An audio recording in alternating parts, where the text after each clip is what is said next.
Assalamualaikum warahmatullahi wabarakatuh. Alhamdulillahi rabbil alamin. Nahmaduhu wa nasta'inuhu wa nastaghfiruh. Wa na'udzu billahi min syururi anfusina wa min sayyiati a'malina. May yahdihillahu fala mudhillalah wa may yudlil fala hadiyalah. Asyhadu an la ilaha illallah wahdahu la syarikalah. Wa asyhadu anna Muhammadan abduhu wa rasuluh la nabiyya ba'dah. Allahumma shalli ala Muhammad wa ala ali Muhammad kama shallaita ala Ibrahim wa ali Ibrahim wa barik ala Muhammad wa ala ali Muhammad kama barakta ala Ibrahim wa ali Ibrahim innaka Hamidum Majid. Faqala Allah ta'ala a'udzu billahi minasyaitonir rajim. Ya ayuhan nasu taqu rabbakumul ladzi khalaqakum min nafsin wahidah wa khalaqa minha zawjaha wa batha minhuma rijalan katsiran wa nisaa'a wattaqullaha alladzi tasaaluna bihi wal arham innallaha kana 'alaikum raqiba. Amma ba'du. Bapak-bapak, ibu-ibu, hadirin wal hadirat, as'adakumullah hayatakum.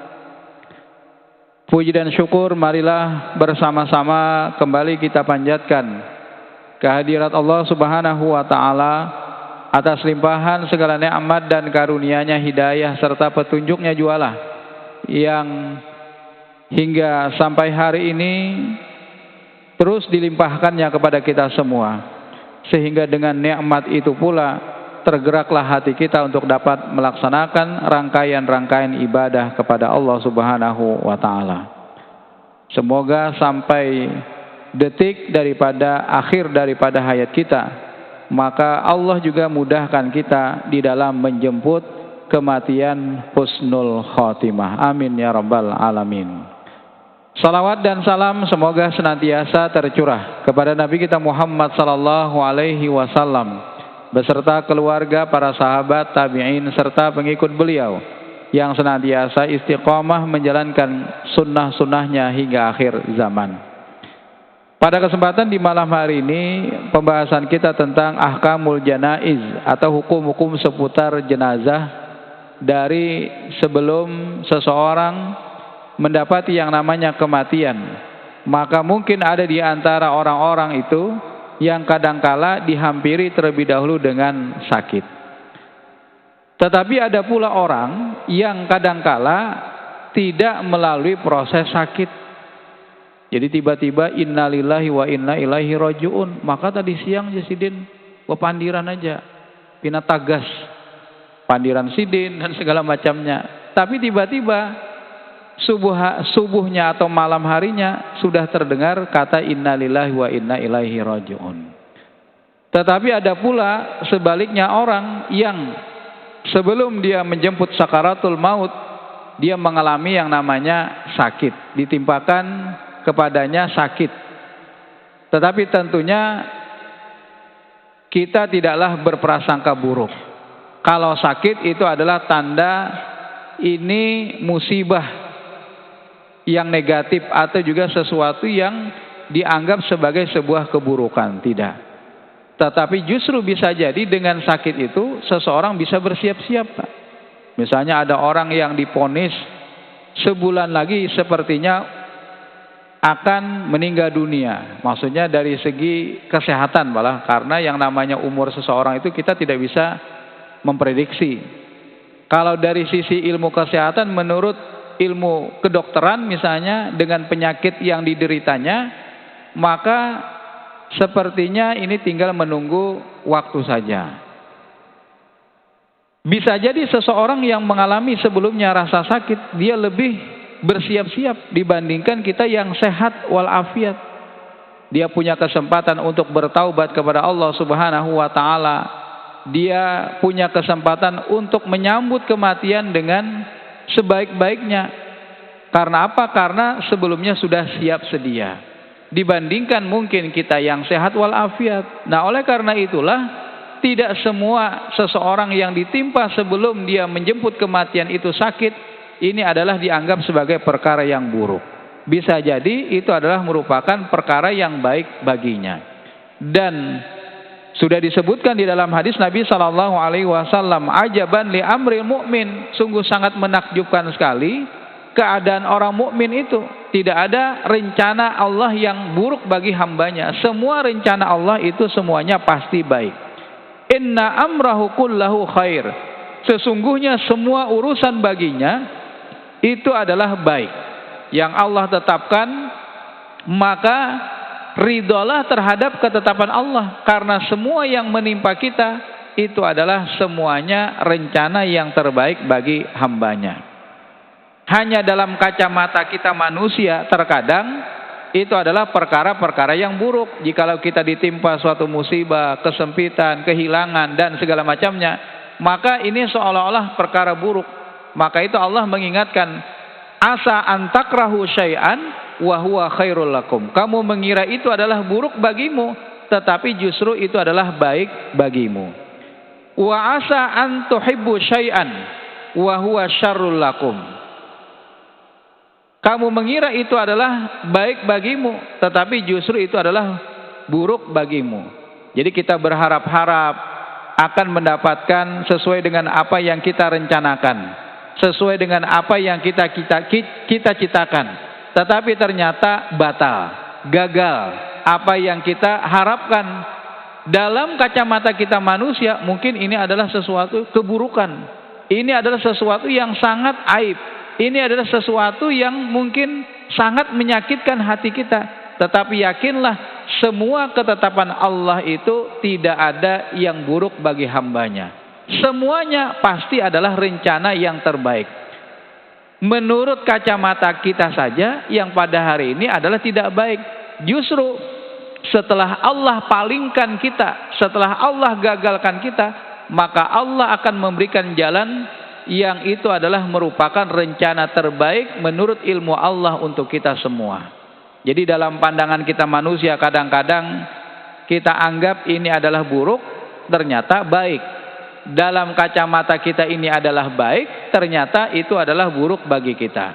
Jadi Allah merencanakan pasti yang terbaik bagi hambanya. Jikalau gagal, tinggal kita berlapang dada terhadap kegagalan tersebut. Nah, oleh karena itulah ketika seseorang ditimpa sakit, maka dia harus ridho dengan ketetapan Allah Subhanahu wa taala. Walaisa dzalika li ahadin illa lil mu'min, dan tidak ada rencana Allah yang terbaik, baik itu musibah atau juga kenikmatan yang Allah berikan kepada hambanya, kecuali semuanya itu baik, itu adalah hanya bagi tiap-tiap muslim saja.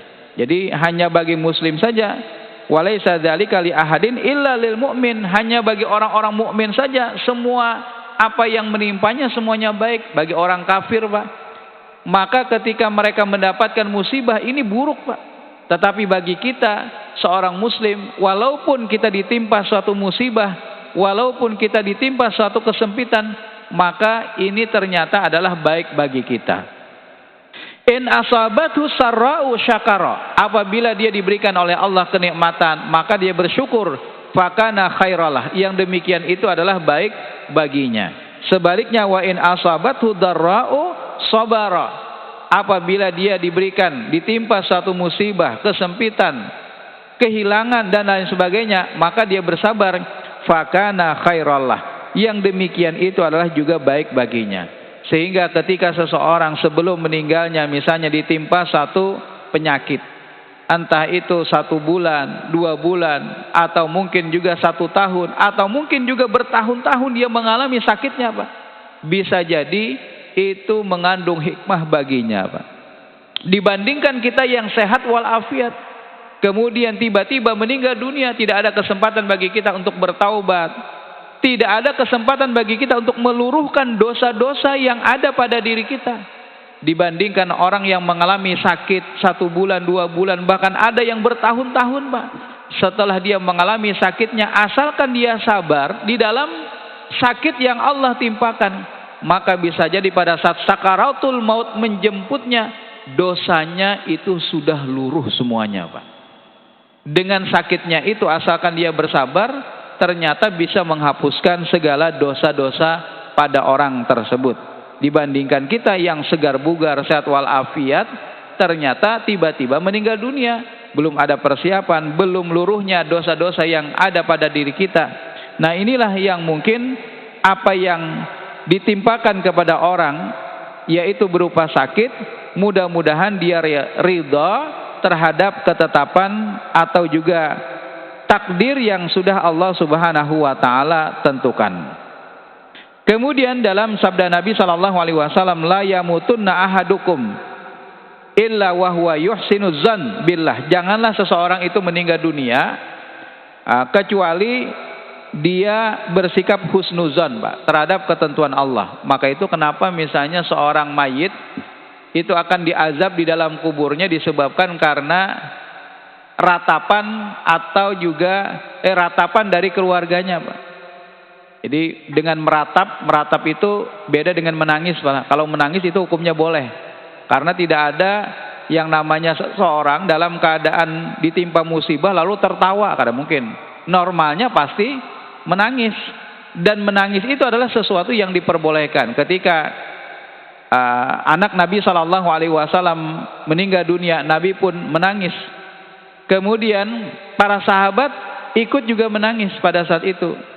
Kemudian ada salah seorang sahabat yang bertanya, wahai Rasul, terkait dengan tangisan itu bagaimana? Maka Rasul Shallallahu Alaihi Wasallam pun menjawab, sesungguhnya innaha rahmah, sesungguhnya tangisan itu adalah rahmat. Asalkan tidak muncul dari sesuatu ucapan itu adalah menolak atau juga seolah-olah mengatakan takdir Allah itu adalah sesuatu yang buruk. Jadi asal jangan dalam ucapan kita muncul ucapan-ucapan yang seolah-olah menyalahkan ketentuan atau takdir Allah. Nah, itu baru dianggap sebagai ratapan, Pak. Kenapa pian meninggal berdahulu jaka ulun aja misalnya. Nah, itu berarti meratap, Pak, meratap. Dan seorang jenazah, seorang mayit akan diazab di dalam kuburnya. Itu disebabkan ratapan daripada keluarganya. Tapi kalau kita hanya menangis, itu tanda bersedih. Innaha rahmah, sesungguhnya itu adalah rahmat, kata Nabi. Kalau di zaman jahiliyah tempo dulu, mereka meratap itu dengan merobek-robek baju, menjambak-jambak rambut. Kalau sekarang sudah tidak ada lagi orang yang menjambak-jambak rambut, tidak ada lagi orang yang merobek-robek baju. Tetapi ratapan itu bisa terjadi sampai hari ini, yaitu adalah seseorang yang apabila keluar dari ucapannya sesuatu yang seolah-olah menolak takdir atau ketentuan Allah Subhanahu wa taala. Nah, Bapak-bapak, Ibu hadirin wal hadirat rahimani wa rahimakumullah, itulah yang pertama. Jadi seseorang harus ridha terhadap ketetapan atau juga ketentuan Allah. Kemudian yang kedua, ketika seseorang ditimpa kematian, Pak, sebelum dia mengalami yang namanya sakaratul maut, apabila berkumpul dua sikap ini dalam dirinya, Pak, maka insya Allah Allah akan memberikan apa yang dia harapkan, yaitu rahmat, dan Allah akan mengampuni segala dosa-dosanya. Apa itu? Pertama adalah ar-raja wal khauf. Apa itu roja? Roja itu adalah berharap akan rahmat Allah. Khauf itu apa? Takut terhadap dosa-dosa yang telah dilakukannya. Dan ini sesuai dengan apa yang Nabi sallallahu alaihi wasallam sabdakan, anna Nabi sallallahu alaihi wasallam dakhala ala syabin wa huwa bil maut. Nabi pernah menengok seorang syab atau juga pemuda yang pada saat itu sedang mengalami atau berada dalam ujung-ujung kematiannya atau sakaratul maut. Faqala, kemudian Nabi bersabda, kaifa tajidka, bagaimana keadaanmu, kata Nabi. Qala, kemudian dia berkata, wallahi ya Rasul, demi Allah wahai Rasul, inni arjullah, aku sangat berharap akan Allah. Maksudnya berharap akan rahmat Allah Subhanahu wa taala. Karena kalau hanya mengandalkan amal, Pak, kita miskin sekali dengan amal yang dilakukan, Pak. Jadi amal yang kita lakukan ini tidak ada apa-apanya dibandingkan surga Allah. Ada sebuah riwayat menyebutkan ada seorang di kalangan Bani Israel yang dia melakukan amal selama 500 tahun lamanya, Pak. Kalau kita kan umur kita antara 60 wa 70, antara 60 70 kata Nabi, umatku itu antara umur 60-70, tapi mungkin ada yang lebih daripada itu, ada juga yang kurang daripada itu. Ini ada seseorang yang dia telah melakukan amal selama 500 tahun lamanya. Ketika dia meninggal dunia, maka Allah pun memerintahkan kepada malaikat, tempatkan laki-laki ini ke dalam surgaku dengan rahmatku. Kemudian ternyata laki-laki ini pun menyaksikan, wahai ya Allah, tempatkan aku ke dalam surga dengan amal-amal yang telah aku lakukan selama ini, yaitu selama 500 tahun. Tetapi apa jawab Allah? Tempatkan dia dengan rahmatku. Sudah dimasukkan ke dalam surga, protes lagi Pak. Kemudian dia pun berkata lagi, ya Allah, dengan amalku yang sudah aku lakukan selama ini 500 tahun lamanya. Tetapi kata Allah, dengan rahmatku. Kemudian yang ketiga dia protes lagi. Akhirnya apa? Allah pun memerintahkan kepada malaikat, wahai malaikat, timbang amal yang telah dia lakukan selama 500 tahun lamanya. Tapi timbangannya bukan dacing malah. Ini timbangan khusus amal. Dengan apa? Yaitu dengan 2 kenikmatan mata yang selama ini telah Allah karuniakan kepadanya selama hidupnya. Baru 2 kenikmatan mata Pak. Belum lagi nikmat-nikmat Allah yang lain. Baru 2 mata saja yang selama ini telah Allah karuniakan kepadanya. Setelah malaikat menimbang, maka berat yang mana? Ternyata lebih berat nikmat mata yang telah Allah karuniakan kepadanya dibandingkan 500 tahun amal yang telah dia lakukan selama ini. Nah, ini membuktikan bahwa jangankan untuk menebus nikmat Allah, jangankan untuk menebus surga Allah, menebus nikmat yang Allah karuniakan saja dengan amal-amal yang kita lakukan sekiranya tidak cukup. Kira-kira dengan apa Allah memasukkan kita ke dalam surga? Yaitu lebih besar karena rahmat Allah Subhanahu wa ta'ala. Tetapi tidak mungkin rahmat itu akan turun tanpa sebab. Dengan sebab apa? Bisa babil a'mal. Disebabkan karena amal yang dilakukan oleh seseorang, maka akhirnya Allah pun menurunkan rahmat kepadanya. Ibarat kita itu ingin berangkat ke Surabaya, kada mungkin langsung muncul di Surabaya kalau tidak menggunakan sarana, yaitu pesawat atau kapal. Begitu juga tidak mungkin Allah akan mencurahkan rahmatnya jikalau tanpa disebabkan amal-amal yang sudah kita usahakan semasa di dunia. Nah, wallahi ya Rasul, inni arjullah, demi Allah wahai Rasul, aku berharap akan rahmat Allah. Wa inni akhafu dzunubi, dan aku sangat takut akan dosa-dosa yang selama ini aku lakukan. Tidak mungkin ada orang yang luput daripada dosa, Pak.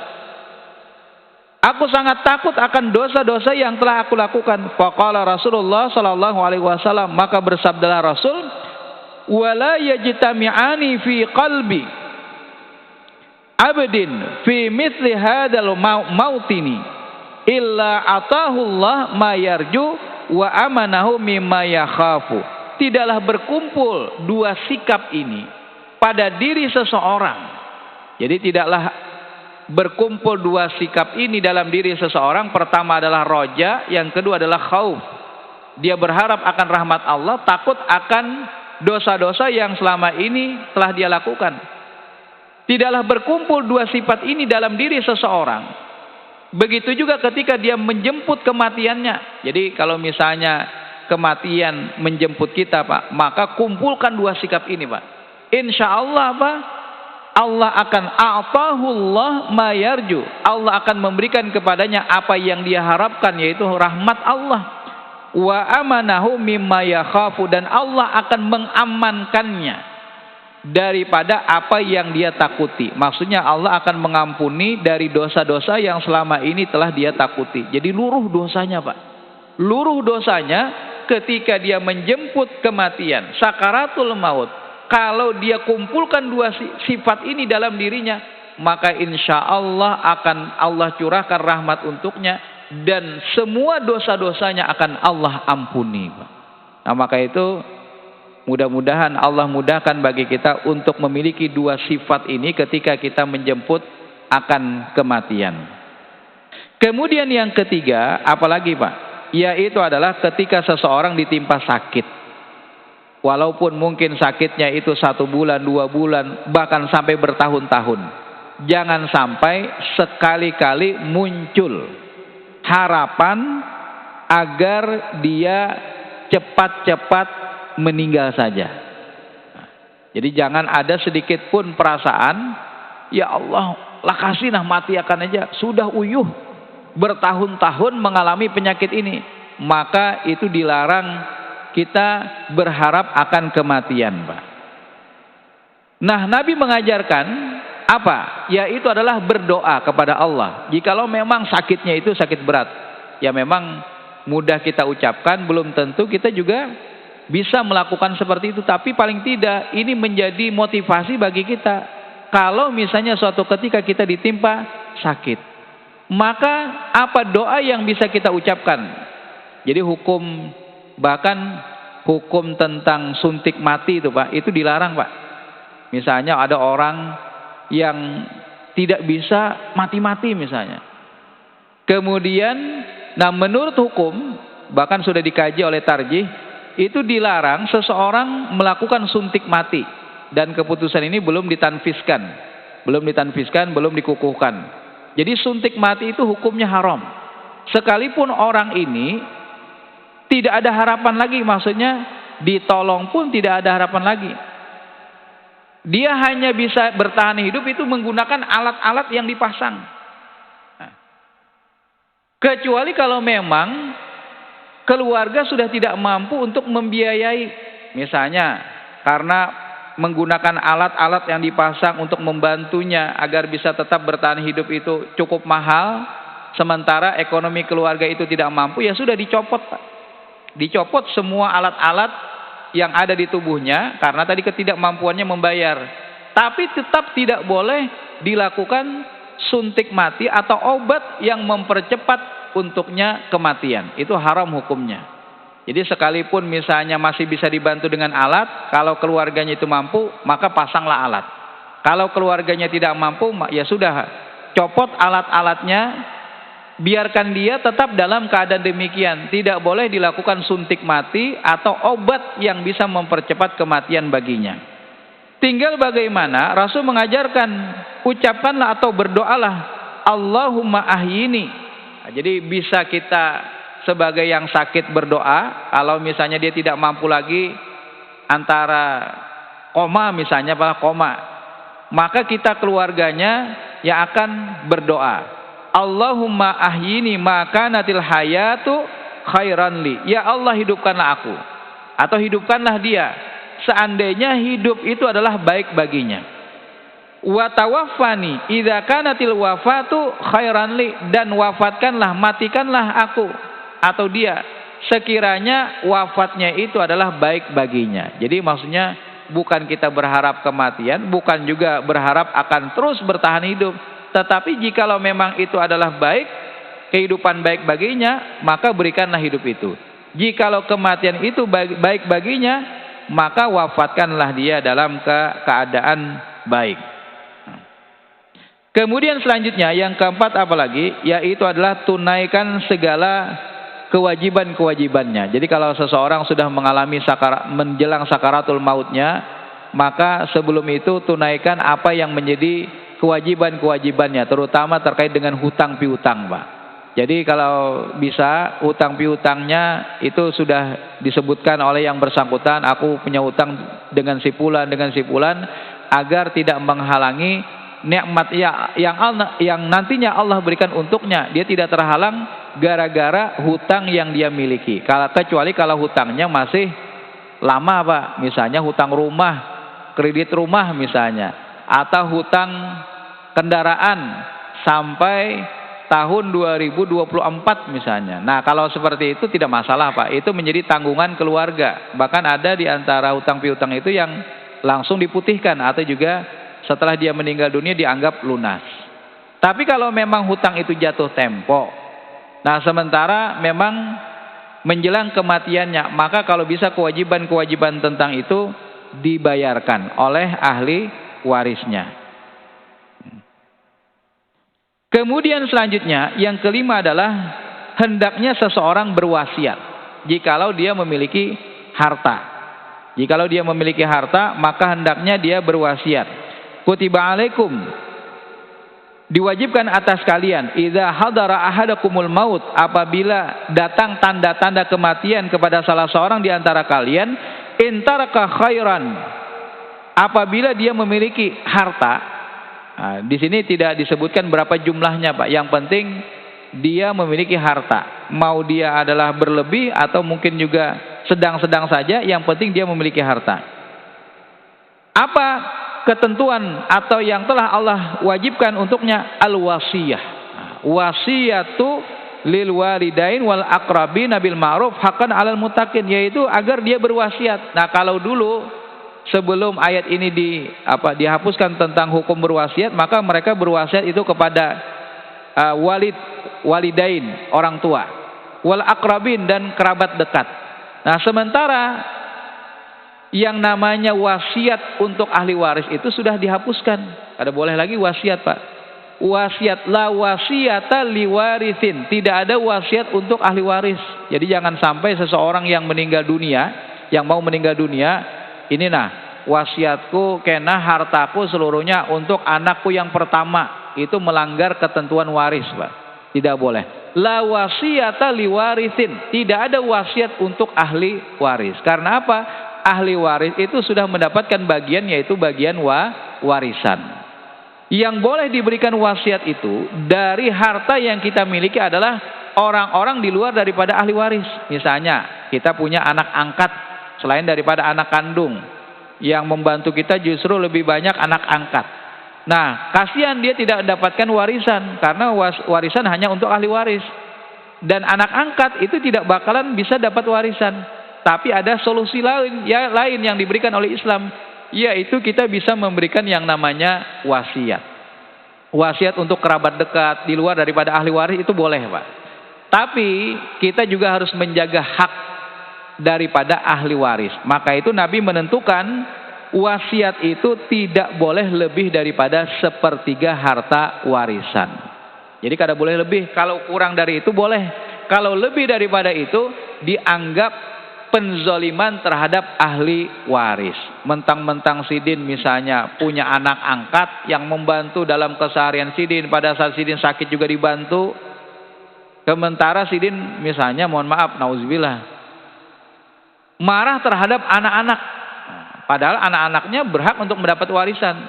Tapi Sidin berwasiat bahwa semua hartaku adalah untuk si fulan. Dia adalah anak angkatku, maka haram hukumnya. Tidak boleh dilaksanakan.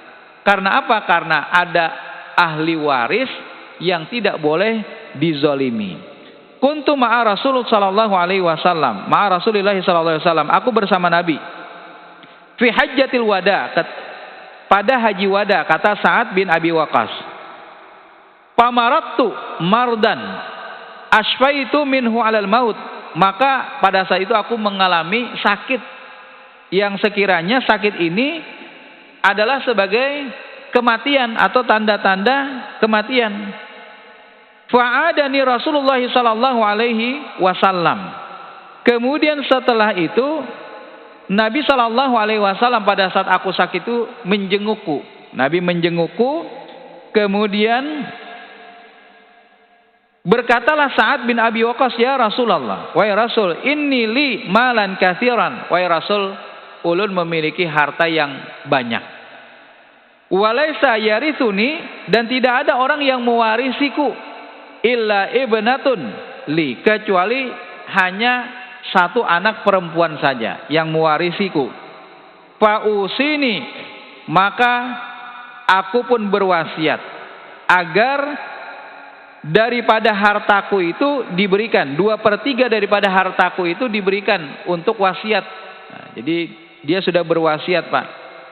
Kemudian Nabi Shallallahu Alaihi Wasallam menjawab, lah, jangan engkau berwasiat 2/3 maksudnya. Kemudian dia berkata lagi, bagaimana jikalau sulus 1/3? Kemudian Nabi pun menjawab, na'am. Dan 1/3 itu kata Nabi adalah cukup banyak. Sesungguhnya kamu, wahai Sa'ad, bila kamu meninggalkan ahli waris di belakangmu dalam keadaan kaya,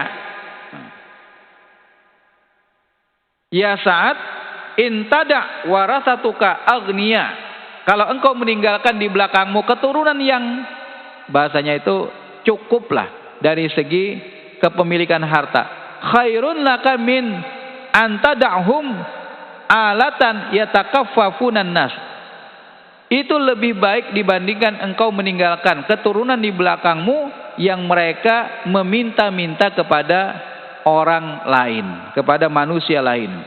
Kemudian innaka ya Sa'ad lan tunfiq nafaqatan tabtaghi biha wajhallah illa ujirta 'alaiha. Wahai Sa'ad, kata Nabi SAW, janganlah sekali-kali berinfak mengharapkan keridhaan Allah kecuali kamu akan dibalasnya dengan infak tersebut sekalipun kamu memberi sekerat daging ke mulut istrimu. Jadi sedikit pun dari apa yang kita berikan sesungguhnya Allah akan memberikan balasan. Termasuk juga tadi, kenapa kita mesti berwasiat, Pak? Karena kita berharap mudah-mudahan ini akan menjadi amal yang akan bisa sampai atau juga akan kita sambut pada saat kita di akhirat kelak. Mungkin ini kan amal, ini kan harta yang sudah aku peroleh semasa aku di dunia. Aku sudah berusaha. Apalagi nauzubillah misalnya ahli waris tidak bisa memanfaatkan harta tersebut di dalam kebaikan. Syukur-syukur kalau ahli warisnya itu, Pak, ingat akan bapaknya, ingat akan ibunya, lalu dari harta yang telah mereka warisi itu disedekahkan, dijadikan sebagai amal jariah yang terus mengalir pahalanya. Syukur-syukur kalau ahli waris itu ingat, Pak. Ini ada sebagian ahli waris yang sudah diberikan harta warisan tapi dia tidak ingat lagi kepada bapaknya atau ibunya yang telah memberikan warisan tersebut. Nah, maka itu kenapa misalnya ada wasiat yang mudah-mudahan itu akan menjadi amal bagi si mayit. Karena apa? Karena setelah itu semua harta miliknya itu akan menjadi milik ahli warisnya. Nah, jadi paling kada wasiat ini barang menjadi amalnya. Nah, menjadi amalnya di kemudian hari. Tapi syukur-syukur kalau misalnya anak keturunannya, ahli warisnya itu ingat. Mudah-mudahan dengan harta yang sudah diwariskan oleh ayahnya itu bisa dia infakkan.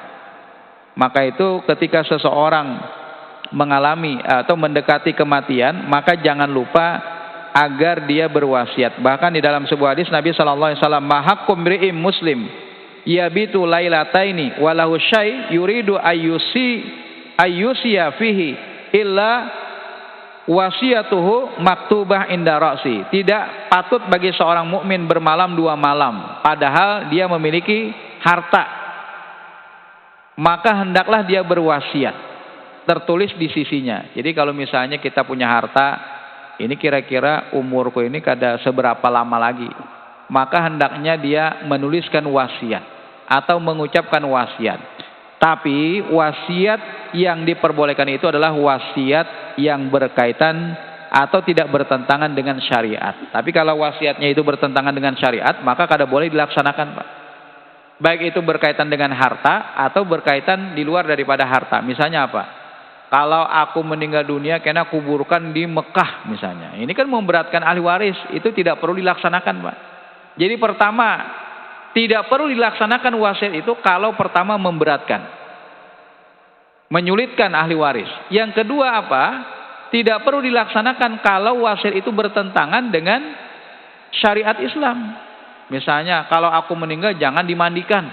Nah, itu bertentangan dengan syariat Islam, maka tidak perlu ahli waris melaksanakan wasiatnya. Tapi kalau wasiatnya itu benar, maka laksanakanlah wasiat yang telah dituliskan atau juga diucapkan. Kemudian selanjutnya adalah,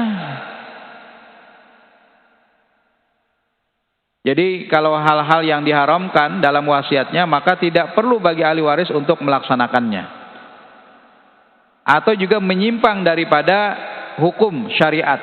Man ahdatsa fi amrina hadza ma laysa minhu fahuwa raddun. Barang siapa yang membuat hal-hal baru maka tertolak. Dalam artian wasiatnya kalau bertentangan dengan syariat maka tertolak.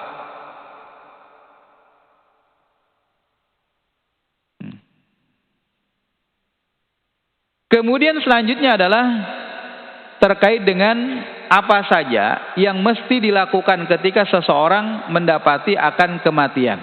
Nah, yaitu adalah jangan lupa bagi kita yang ada di sisi orang yang menjemput akan kematian untuk mentalkin. Apa itu talkin? Talkin itu artinya menuntun, mengajari. Tapi mengajari ini bukan untuk orang yang sudah meninggal dunia. Apa manfaatnya kan kalau seandainya orang itu sudah meninggal dunia lalu kita ajari? Justru kita mengajari itu adalah sebelum orang itu meninggal dunia. Dengan kalimat apa? Dalam sebuah hadis Nabi, lakinu. Nah, lakinu itu talkinkan, ajari mautakum, orang yang akan atau hendak meninggal dunia di antara kalian dengan kalimat la ilaha illallah. Ini kalimat thayyibah yang diajarkan Nabi. Karena apa? Karena kalau seseorang sempat mengucapkan la ilaha illallah di akhir hayatnya, man kana akhiru kalami la ilaha illallah dakhalal jannah. Jadi Pak, kalau orang mau meninggal dunia itu jangan kita ribut, jangan kita macam-macam bacaan. Ada yang membaca Al-Fatihah, ada yang mengajari membaca Yasin dan segala macamnya. Justru Rasul mengajarkan, ajarilah, tuntunlah dia dengan kalimat la ilaha illallah. Dakhalal jannah. Barang siapa yang di akhir hayatnya mengucapkan la ilaha illallah maka masuk surga, kata Nabi. Cuma tidak semudah yang kita bayangkan. Hari ini kita fasihnya mengucapkan la ilaha illallah. Hendak berapa kali kita kawa, belum tentu Pak menjelang kematian kita. Ada sebuah penelitian yang dilakukan oleh seorang pegawai di salah satu rumah sakit Islam Jakarta. Jadi beliau ini tugasnya pertama setiap pagi dari kamar ke kamar menjenguk orang yang sakit, mendoakan. Nah, kedua tugas beliau, kalau ada pasien yang tidak bisa tertolong lagi atau menjelang sakaratul maut, maka pasti beliau akan ditelepon, Ustadz, ini ada sepertinya pasien yang sebentar lagi akan meninggal dunia. Nah, tolong Ustadz datang ke sini. Lalu Ustadz ini menuntun, mengajari dengan kalimat la ilaha illallah. Ternyata kata beliau, berdasarkan survei, penelitian yang beliau lakukan, ini bukan penelitian ilmiah, maksudnya itu penelitian yang beliau hanya menghitung saja. Dari orang yang beliau temui selama ini, ketika menjelang sakaratul mautnya, dari 1000 orang Pak, ternyata hanya 7%. Berarti dari 1000 orang yang beliau temui menjemput kematiannya, sakaratul mautnya, berarti hanya 70 orang saja yang mampu di akhir hayatnya mengucapkan kalimat la ilaha illallah. Betapa sedikitnya. Nah, mudah-mudahan Allah memudahkan bagi kita untuk bisa menjemput kematian nanti, dimudahkan bagi kita untuk mengucapkan kalimat la ilaha illallah. Jadi kalau ada orang, amin ya rabbal alamin, kalau ada orang sudah berucap, maka jangan lagi diulang-ulang Pak. Itu ucapan yang sangat berat sekali. Jadi kalau usah diulang lagi, kalaupun misalnya dia sudah mengucapkan, walaupun kita kadang mendengar, dia hanya menggerakkan mulut saja Pak, maka ya sudah, mudah-mudahan itu akan menjadi kalimat terakhir yang dia ucapkan. Demikian yang bisa ulun sampaikan, lebih dan kurangnya mohon maaf. Subhanakallahumma wa bihamdika asyhadu an la ilaha illa anta astaghfiruka wa atubu ilaik. Wassalamualaikum warahmatullahi wabarakatuh.